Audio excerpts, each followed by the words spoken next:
O que está acontecendo, ministro? De setembro para cá, o governo parece ter perdido a rédea. O que vocês falam, a população não acredita, vide a crise do PIX. O que vocês fazem, o mercado financeiro não acredita, o investidor não acredita, vide taxa de juros que o Tesouro está pagando para financiar a dívida. O que está acontecendo? A crise de confiança escalou para a credibilidade. Como é que vocês vão sair disso? Tá. Bom, provocativamente vou te responder. O que vocês fazem, a população também não acredita. Porque vocês ficaram aqui a semana inteira dizendo que era mentira a questão do PIX. E a população preferiu acreditar no mentiroso. Mas a política pública não é nossa, ministro. Não. Fala, pessoal, sejam bem-vindos a mais um vídeo no meu canal.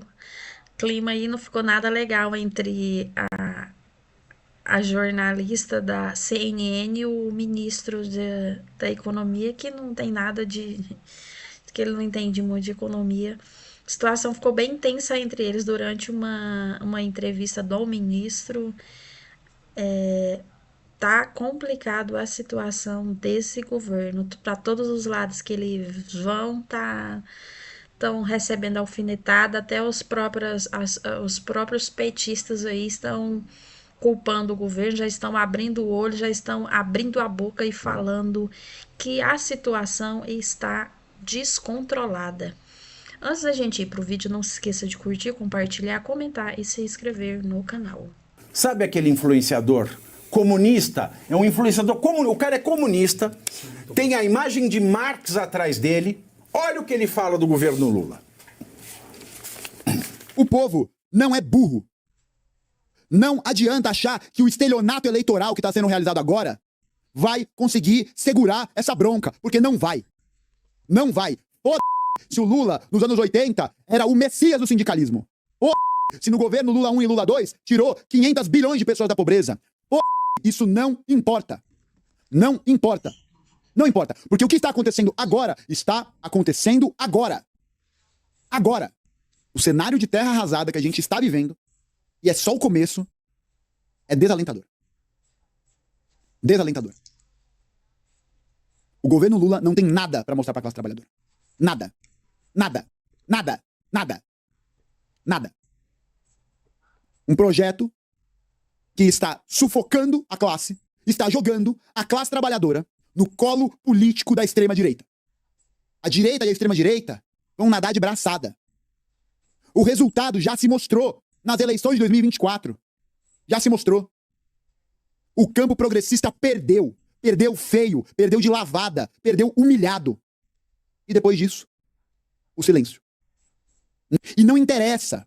Não importa se o que o Nicolas, a direita ou a extrema-direita está dizendo é falso ou não é falso. Porque agora o estrago está feito. Agora o estrago está feito. Agora o estrago está feito. Simplesmente porque, mesmo que o Lula vá chamar a cadeia nacional de rádio e televisão, o que ele tem para dizer? O que ele tem para dizer? Palavras bonitas qualquer um diz. Gestão, eficiência, Brasil no caminho, reconstrução, união. O que de concreto existe nisso tudo? Em um Brasil que enfrenta uma informalidade do trabalho, consumidor de blusinha da China é taxado, em que a Receita Federal fica de olho no ambulante que ganha 5 mil reais, vai ser uma realidade? O que há para dizer no meio disso tudo? O que tem para ser dito? Cada um acredita na mentira que quiser acreditar. Se você aí é petista, fanático, alucinado, né, tá aí achando que faz o Hélio, o amor, não sei o que, tal, cara, não tem mais o que dizer. Não tem mais. Essa hegemonia que compõe o campo político da esquerda hoje é a hegemonia que vai jogar a classe trabalhadora no colo da direita e da extrema-direita. É isso, Luiz Arthur Nogueira. Essa é a extrema esquerda falando do Lula. Mesmo que o Lula chame cadeia nacional, ele vai dizer o quê? Ele não tem nada para dizer, porque ele não tem nada de concreto. E o Haddad, em entrevista agora à tarde à CNN, disse o seguinte, ainda para eu lhe entregar. O Brasil terá um dos melhores sistemas do mundo. Sistemas do quê? Tributário. Ah, tá bom. Bibi, o governo é um desastre. Desastre na comunicação, desastre na política econômica e mexeu num vespeiro que pega justamente o mais pobre, como você bem explicou, né? O que a gente precisa falar? Algumas verdades aqui. A sociedade brasileira já incorporou que que uma parte da economia é informal, ponto. A sociedade brasileira já incorporou que as pessoas prestam serviço e não pagam imposto. O pintor que vai na sua casa, pinta a sua parede, você paga R$1.000, ele não paga imposto dos R$1.000. A diarista que vai na sua casa, você paga R$200 a diária, ela não paga imposto. A tia do bolo no ponto de ônibus que vende o bolo, você vai lá e compra o bolo, ela não paga imposto. E sempre foi assim. As pessoas já entenderam que é assim. Aí vem o governo do amor, o governo dos pobres e fala o seguinte, olha, eu vou fiscalizar você que faz isso, você que está informal. E é óbvio que a reação foi péssima. É óbvio. E pior, aí que está a sacanagem, desculpa a expressão, ele usou um instrumento de sucesso que é o Pix. Ele gerou um pavor porque a sociedade inteira usa Pix. Vamos lembrar que o Pix foi lançado no governo Bolsonaro.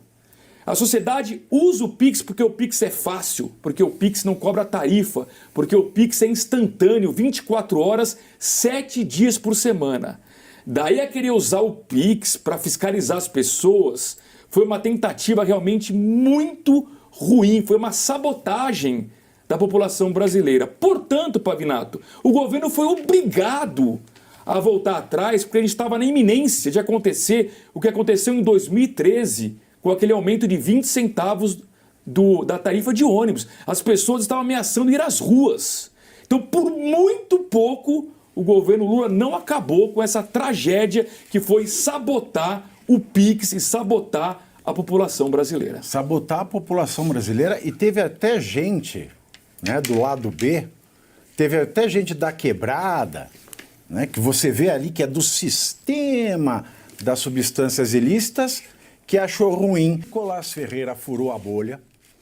Você viu um influenciador de extrema esquerda com o Capital e um busto do Marx, né, na mesa ali no cenário falando, arrasando, né?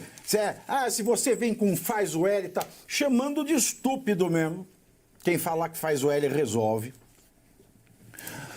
Eu expliquei aqui a real por completo sobre esta questão. Não é a Pix taxado, mas é o informal que vai cair na malha fina. A direita se tornou, nos últimos anos, a verdadeira defensora da classe trabalhadora.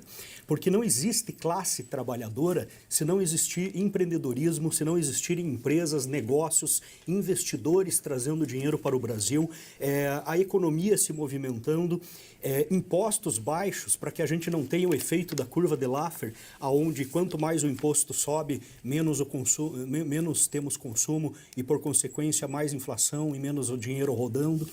Então, essas pessoas parece que, apesar de aparecerem ali como o influenciador anterior, com livros, né, o livro do Capital, dando uma de intelectual, tentando entender e discutir economia, não compreenderam ainda como funciona a economia em todo o mundo. Ah, mas não vão compreender nunca. E não vão compreender nunca. Desde o traficante até o blogueiro, que estava indignado com uma situação que é óbvia. Veja, que fale assim, a fina flor da sociedade. A fina flor da sociedade.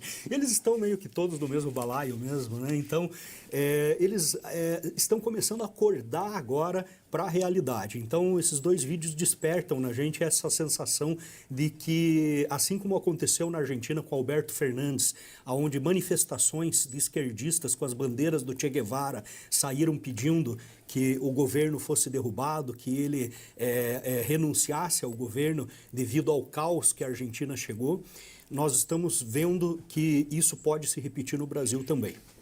E a deputada republicana Maria Elvira Salazar irá presidir o Subcomitê de Assuntos Ocidentais na Comissão de Relações Exteriores da Câmara dos Estados Unidos. A americana é opositora do ministro do Supremo Alexandre de Moraes. Em 2024, Salazar, que é correligionária do presidente eleito Donald Trump, liderou uma ofensiva no Congresso americano para impedir a entrada no país de autoridades estrangeiras envolvidas em atos de censura. O subcomitê, que tem jurisdição para atuar sobre a política externa dos Estados Unidos sobre a América Latina, o Caribe e o Canadá, lida com questões como relações diplomáticas e monitoramento em áreas como direitos humanos.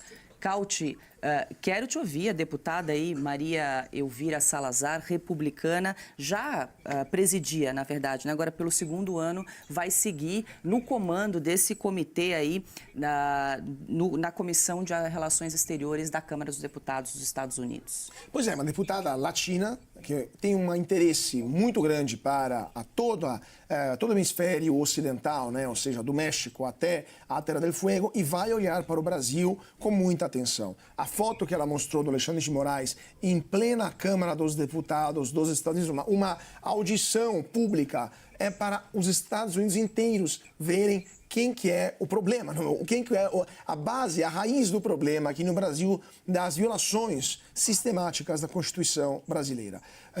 Isso foi muito importante, foi um gesto mais do que simbólico, foi um gesto prático, porque agora todo mundo sabe que temos sim um problema no Brasil, temos um ministro, um juiz da Corte Suprema Brasileira que não está respeitando a lei. O passo seguinte é se perguntar o porquê e o que fazer, se isso também envolve as relações bilaterais entre Brasil e Estados Unidos, se isso merece também, por exemplo, uma revisão dos acordos de cooperação econômica, cooperação militar, cooperação diplomática, se isso envolveria também a aplicação de algum tipo de punição também para o Brasil, para o governo brasileiro.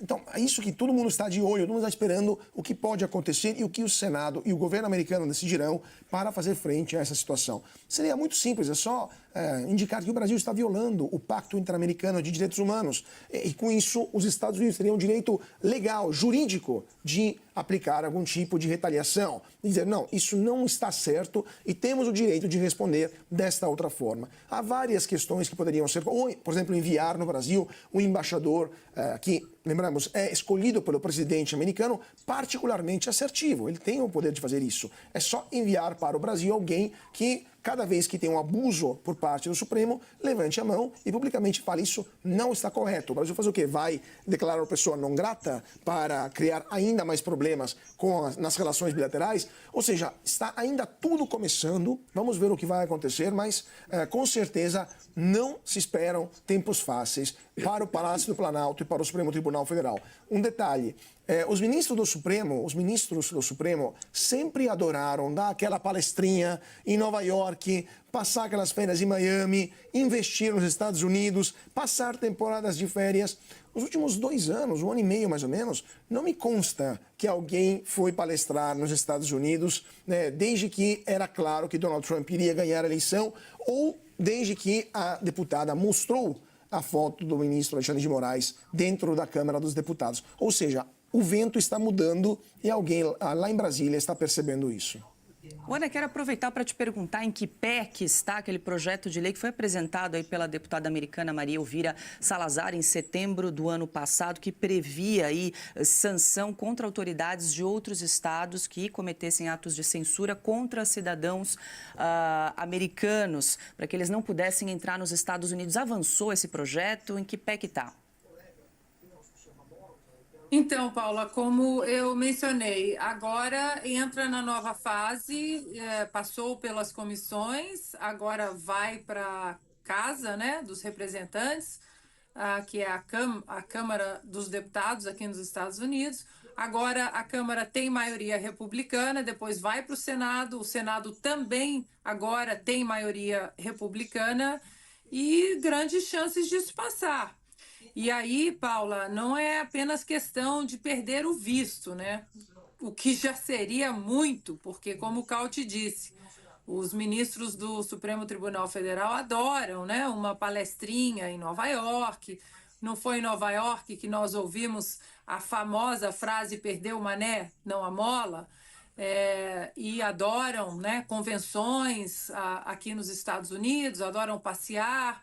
Alguns têm até imóveis aqui nos Estados Unidos e tudo isso pode, como eles fazem no Brasil, só que aqui eles terão toda uma retaguarda jurídica de congelar contas, de congelar bens. Então, a extensão do dano, Paula, para os ministros do Supremo que insistam em cometer essas inconstitucionalidades vai ser uma extensão bem significativa para a vida deles. Filhos ou filhas, netos, netas, que caso estudem nas universidades aqui nos Estados Unidos, Eles ficarão sem poder visitar os filhos, netos, enfim. Não é questão, de novo, não é questão de perseguição política, é questão de proteger a liberdade de expressão, de proteger as constituições e, principalmente, como está muito bem determinado nesse projeto, a proteção aos direitos humanos, que no Brasil hoje fica muito demonstrado que ela não é respeitada. O caso agora vai ficar mais exposto ainda, né, com o caso do presidente Bolsonaro não tendo passaporte para vir aqui, mas o caso Felipe Martins também já está dentro do Congresso americano. Eu falei pessoalmente com assessores de 2 senadores, o nome do Felipe Martins está lá dentro e a preocupação é em relação à soberania nacional. Quem adulterou os sistemas de imigração dos Estados Unidos da América para que o nome de Felipe Martins fosse inserido no sistema? O nome que foi inserido incorretamente e com um passaporte vencido. Depois, tira do sistema quem, de fato, conseguiu fazer toda essa operação para que uma narrativa do ministro Alexandre de Moraes e de um inquérito ela fosse sustentada, mas nesse caso sustentada por uma farsa, por uma fraude. E outro nome também, Paula e amigos, que tem sido comentado nos bastidores do Congresso americano é do ex-deputado Daniel Silveira. Muitos começam a questionar os detalhes, querem saber os detalhes do que está acontecendo com o ex-deputado. E claro que com a vinda agora dessa comissão, né, de 21 parlamentares para a posse do Trump, acho que eles vão ter muito tempo para ouvir os detalhes sobre esse caso sórdido de pura perseguição política, no caso do Daniel Silveira. A Haddad não gostou nada bem aí de ser questionado, né? Ao ser questionado quando ela falou que não traria confiança para os investidores, ele tratou logo de responder a jornalista, praticamente ele resumiu, a gente está pagando, tipo, seu serviço você também não está fazendo, ninguém está acreditando no que vocês fazem, vocês passou a semana toda e ninguém acredita no que vocês falam, então, tipo, como sempre esse governo faz, né? O problema nunca é do governo, eles sempre ficam procurando justificativas, culpados, em vez de trazer uma solução, eles ficam procurando justificativa e culpado.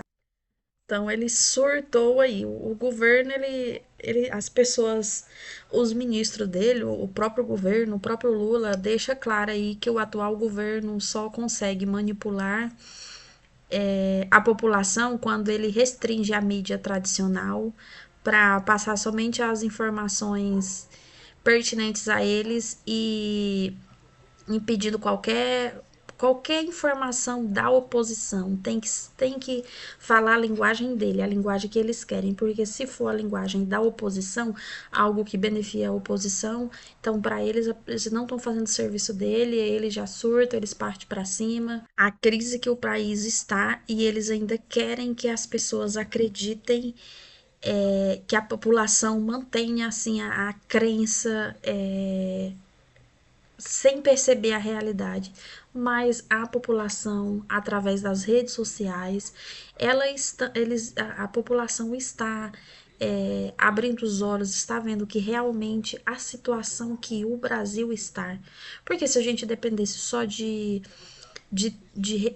redes de comunicação ligadas ao governo, a informação que chegaria para a gente era justamente a informação que eles querem passar. Informações que não são verídicas. Falam tanto de fake news, mas as pessoas que mais divulgam fake news, informações aí que não condiz com a situação do Brasil, são as próprias pessoas ligadas ao governo.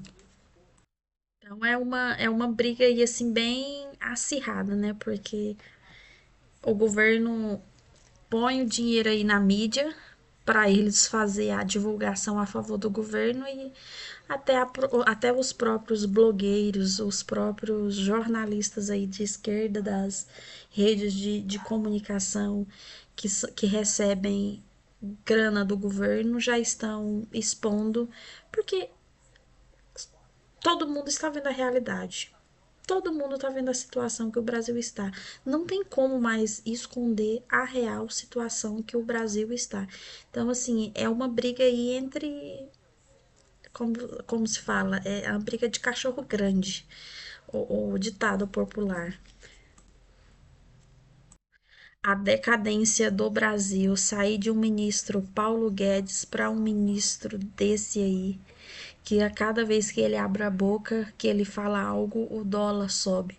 Vamos aguardar aí como que vai ser a situação, quanto que o dólar vai chegar depois, porque cada vez que ele dá uma entrevista, o dólar vai lá em cima. Tanto que o próprio Lula culpa o Haddad por conta de toda essa confusão aí envolvendo o monitoramento do Pix. É isso aí, pessoal. Não se esqueça de curtir, compartilhar, comentar. Espero que tenha gostado do vídeo. Tchau, tchau.